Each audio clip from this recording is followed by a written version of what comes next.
Dando continuidade aqui à natureza do direito subjetivo, vamos falar agora por uma teoria a quarta teoria da natureza, que na verdade faz uma abordagem completamente diferente. Então nós vínhamos naquela abordagem da vontade, do interesse, se interesse e vontade, os três primeiros falavam sobre isso, e o Digui, num primeiro momento, parece que ele quer fugir do assunto, porque ele faz exatamente uma abordagem distinta daquela que tinha sido estabelecida. E diz o seguinte: segundo essa teoria, o ordenamento jurídico não está aí para proteger direitos individuais. Então ele está dizendo o seguinte, que a lei não protege direitos, já começa por aí. Então ele já começa atacando os direitos como se os direitos não existissem.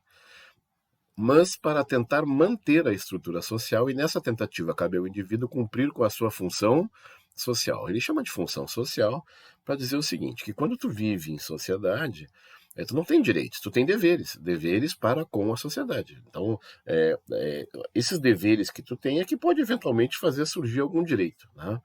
Determinado pelas normas, substituindo assim o conceito de direito pelo de função social. Então ele quer ver o outro lado. Na verdade, ele quer estabelecer um ponto de vista de que não existem direitos, e sim deveres, que as normas criam deveres. E à medida que as normas criam deveres, surge para o outro lado direitos, mas surge primeiro o dever. E aí ele faz um alarme, né, um alerta, uma profecia, quase dentro da linha de pensamento do Augusto Conte, né, que disse: dia chegará em que nosso único direito será o direito de cumprir com o nosso dever. Então, assim, para explicar uma coisa que eu já tinha antecipado para vocês em sala de aula, dizendo o seguinte: não se iludam, né? Porque cada vez que a gente cria uma norma, tem gente que pensa, se criou uma norma, criou um direito. Não. Toda norma que é criada cria um dever. Então, o processo de formulação é assim. Então, primeiro tu cria a norma. Ao criar a norma, tu cria para certas pessoas uma obrigação, um dever. E aí, a partir desse dever que foi criado, surge para as pessoas direitos que elas poderão exigir. Então, por isso que ele tem medo que, de tanto fazer normas, de tanto fazer normas, de tanto fazer normas, dia chegará em que o teu único direito será o direito de cumprir com o teu dever. Cuidado. Então não se ilude. A situação melhor do mundo, a situação onde tu teria mais liberdade, a situação onde tu teria mais faculdade de agir, né? Voltando naquela polêmica, é se não existissem leis. Então, para pensar. Se não existissem lei, nós poderíamos fazer aquilo que a gente quisesse. Tá bem? Então, o que acontece? Quando tu cria uma lei, duas leis, três leis, quatro leis, e assim vai, como nós no Brasil temos mais de, 20 mil leis só na esfera federal, né? E aí tu vai dizer, quanto mais leis a gente tem, menos liberdade tu tem. Tá? Então, a quantidade de leis vai restringindo as tuas liberdades. É nesse sentido o alerta, né, do Augusto Conte e que o Digui faz referência. Não existem direitos, na verdade. Muito mais grave do que os direitos, ou muito melhor do que os direitos, são os deveres que vêm antes dos direitos. É nesse sentido que ele diz assim, então não tem que estar se preocupando. Ele meio que fugiu do assunto, vamos colocar assim, ele meio que fugiu. Porque a pergunta não foi essa, a pergunta foi, né, qual é a natureza do direito subjetivo? Onde é que surge? Claro, ele não deixa de responder que a natureza é o dever. O direito subjetivo surge do dever jurídico. Da onde vem o direito subjetivo? Do dever. Né? Então é a partir dali que aparece. Então ele se preocupa em ordenar as coisas como acontece. Ele acha que vem a norma, primeiro cria o dever, e do dever surge o direito. Então, debater o direito não é relevante, tem que debater aquilo que vem antes. É a causa do direito, que seria para ele o dever. É nesse sentido. A última teoria é a teoria do Kelsen. E a teoria do Kelsen, mais ou menos na linha do anterior, do Digui, né, do Leon Digui, também diz que direito subjetivo não é algo distinto de direito objetivo. É o direito objetivo mesmo, de vez que, aí eu botei em vermelho que é a parte que interessa. Quando se dirige com a consequência jurídica por ele estabelecida contra um sujeito concreto, impõe um dever. E quando se coloca à disposição, concede uma faculdade. O que ele quis dizer? Que a gente não tem que se preocupar em entender a natureza do direito subjetivo, porque é só uma questão de ponto de vista. Dependendo se tu olha por um ângulo é direito, daqui a pouco tu olha por outro ângulo é dever. Como é que eu ilustrei isso em sala de aula? Eu ilustrei com o artigo 1400 do Código Civil, que está bem claro aqui, que diz, ó, dos deveres do usufrutuário, e diz no artigo 1400 que o usufrutuário, antes de assumir o usufruto, inventariará. Ou seja, está dizendo, não tá dizendo pode inventariar, não, está dizendo que ele inventariará. Então é um dever mesmo, é uma obrigação, tá bem? Isso aqui é a minha aula lá, eu dou aula dessa matéria lá no 6º semestre da faculdade.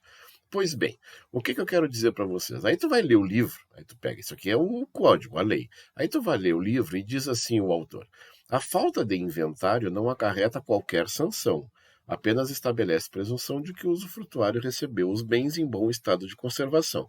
Então é o seguinte, aqui diz que tu tem que inventariar, só que aí o livro diz assim, mas se tu não inventariar não vai acontecer nada.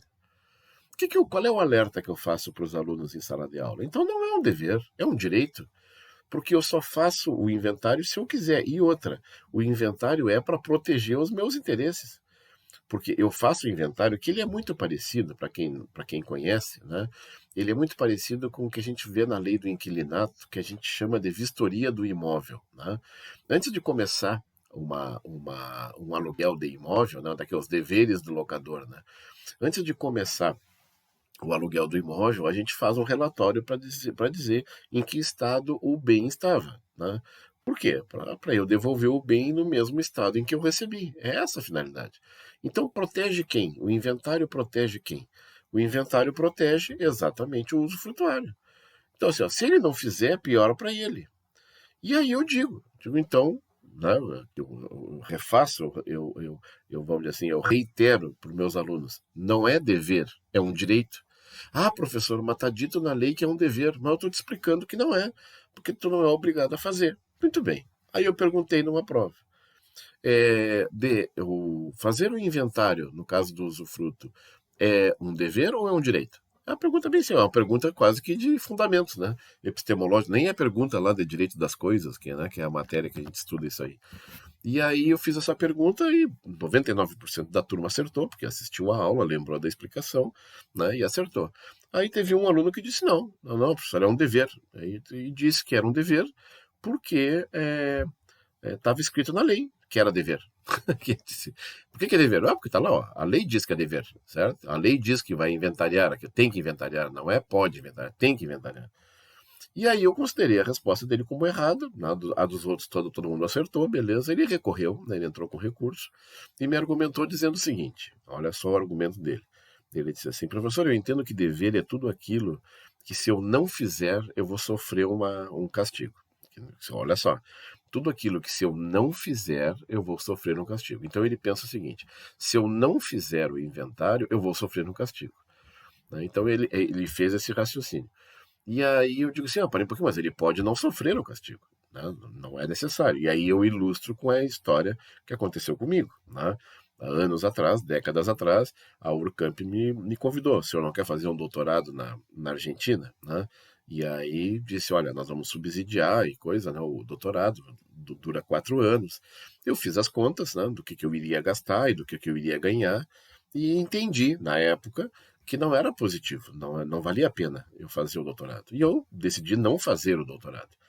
E aí vamos lá, vamos que depois disso, né, agora, né, o ano passado já tive com esse temor, né, vamos que eu fosse demitido. Tá? O Marcelo é demitido. Por que o Marcelo foi demitido? Foi demitido porque não se qualificou. Foi demitido porque não fez doutorado, foi demitido porque não fez mestrado. Né? Aí vai chegar esse aluno e vai dizer, viu, professor? O que era? Fazer um doutorado era um dever seu, não era um direito.